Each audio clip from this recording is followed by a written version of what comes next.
Hey everyone, in this video, we'll talk about what are the pros and cons of serverless functions, what are serverless functions in the first place, and why your company should use serverless functions. Let's talk everything about serverless functions in this video. So generally, you would have a typical HTTP server, whether it be Express.js or Happy.js or a server in Go, something like that, and you would have all the routes predefined. And generally, when someone sends an HTTP request, the server would capture that request, listen and check if the request matches any of the appropriate routes, and then respond accordingly basing on the business logic that we have written. This is the traditional architecture. In this, you would have the server always running. The server would, consume certain amount of resources, certain amount of RAM, some CPU and some sort of disk usage. Serverless functions are a little bit different than traditional applications that always run. Essentially, serverless functions are your controllers. You basically tell when the user hits a particular URL which business logic to work for. Within serverless functions, like you do in traditional applications, you don't configure an HTTP server. A server does not always keep running. A database connection is not always held in memory, and a lot of things always don't happen. They're just invoked when a request arrives, and then the database connects and it executes the business logic, and as soon as the business logic is done executing, everything closes down and it absolutely scales to zero. Now let's talk about some of the pros of serverless functions and why your company or you as an individual developer should start using serverless functions. The first pro that we have is cost savings. So if you have a fairly small project, serverless functions would take faster to code and cost much less compared to having a traditional server. Depending on what type of application we are building and at what scale, serverless functions can be either cheaper than your traditional approach or become much more costly. The second pro that you have is that serverless functions can scale automatically. Yes, we do have something like Kubernetes which can scale up and down, and even there are cooler solutions that can scale to zero, but with serverless functions it's just easy. Developers don't have to worry about scalability, and they can just write functions. They can just define the logic for one particular route, and the vendor who is hosting the serverless function takes care of scaling it up as the traffic goes up and scaling it down as the traffic goes down. There is no additional configuration that needs to be done, unlike a traditional application. The third pro that you have is that serverless functions usually are much more easy to write compared to traditional applications.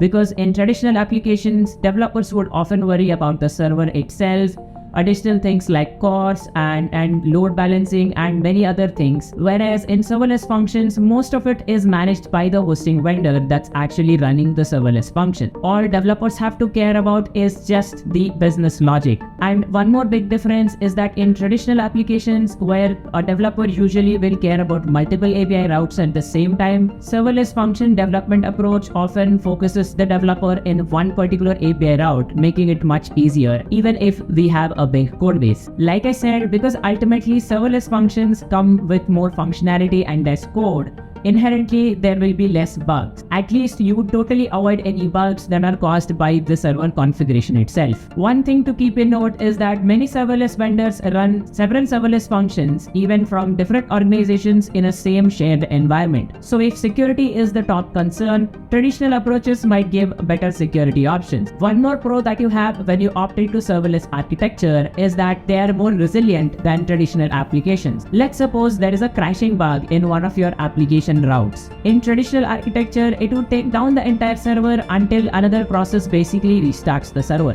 In serverless functions, such kind of a thing never happens, because if a particular API route has a crash, it is limited to that, and individual API routes can be upgraded or downgraded basing on their stability. Another beautiful pro is that within serverless functions, you can have different functions written in different languages. Like in a personal project, I have some serverless functions written in JavaScript, some in TypeScript, and some even in Go for better performance. Whereas in a traditional application, you would have to maintain separate code bases for such kind of a functionality.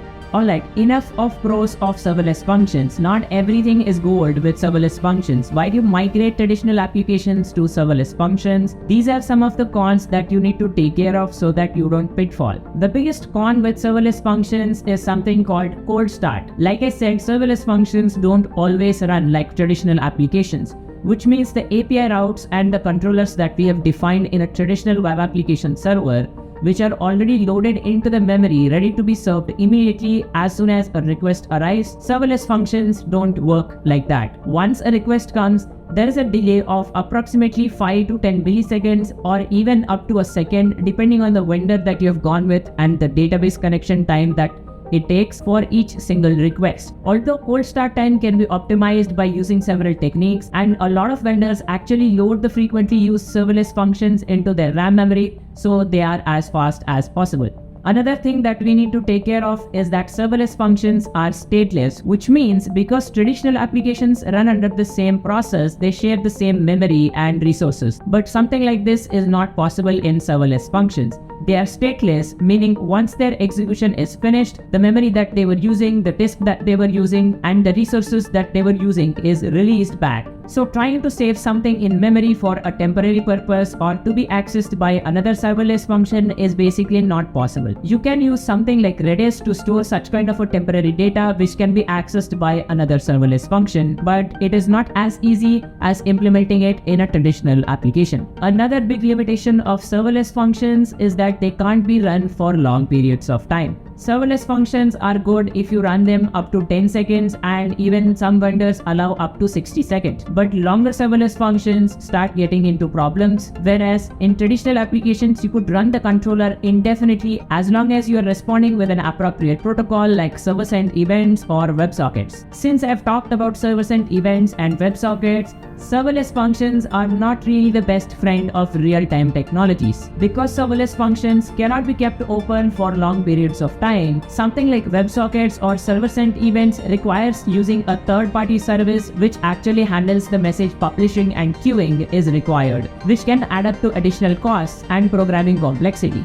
Now, another thing that you need to keep in mind when using serverless functions is that they are not suitable for all kinds of users, and they perform especially bad in certain edge cases. For example, when trying to web scrape using something like Puppeteer, Playwright or Selenium, or generally when your web server tries to use an external or a native binary, serverless functions are not really known to be friendly to that because the server environment may not be more suitable for that. Whereas in traditional application, you would have some control of which operating system the server is running in. In serverless functions, not a lot of vendors expose that level of control. And finally, each vendor wants you to write serverless functions in a slightly different way, making it basically vendor locked. So if let's say you write a serverless function for AWS Lambda, significant code change will be required to migrate to something like Google Cloud Functions or Vercel serverless function. That being said, here are some common use cases that would be perfect to be implemented in serverless functions. APIs are a perfect use case to be implemented in serverless functions, and you can use RESTful APIs, GraphQL APIs, and even tRPC with serverless functions.